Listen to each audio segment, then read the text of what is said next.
জানো, আমাদের গ্রামে এক পান্তা বুড়ি ছিলেন। তিনি পান্তা ছাড়া আর কিছুই খেতেন না।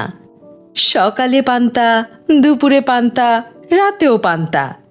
আর সেই পান্তা ছিল তার জীবনের একমাত্র সঙ্গী। কিন্তু একদিন তার সেই শান্ত জীবনে এলো এক অশান্তি।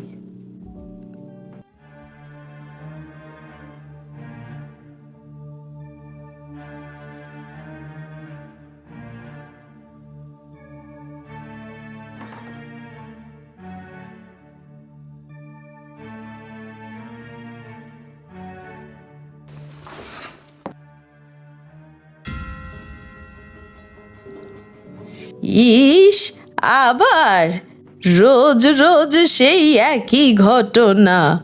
কে এসে আমার পান্তা খেয়ে যায়, সবটুকু চেটে পুটে খেয়ে যায়।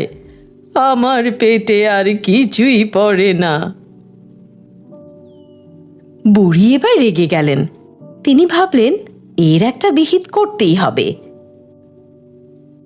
পান্তা বুড়ি হতাশা নিয়ে উঠানে পায়চারি করছেন।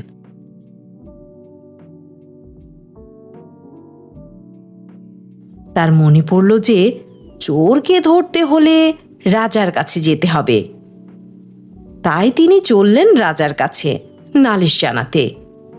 কিন্তু তিনি জানতেন না, রাজার বাড়ি যাওয়ার পথে তার জন্য অপেক্ষা করছে আরও কিছু অদ্ভুত ঘটনা। তিনি একটা লাঠি হাতে নিয়ে বের হলেন। গ্রামের মেঠো পথ ধরে হেঁটে যাচ্ছেন।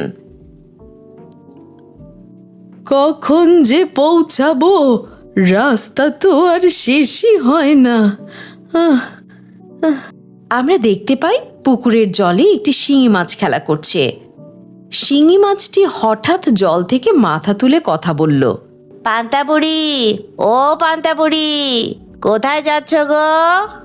আর বলিস না রে, রোজ রোজ এক চোর আমার পান্তা ভাত চুরি করে খায়। তাই তার নামে নালিশ জানাতে রাজার কাছে যাচ্ছি। ফিরে যাবার সময় আমাকে সঙ্গে নিও, তোমার ভালো হবে। আচ্ছা, ঠিক আছে। পান্তা বুড়ি আবার হাঁটতে শুরু করলেন।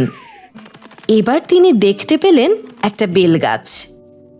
গাছ থেকে একটা বেল মাটিতে পড়েছে।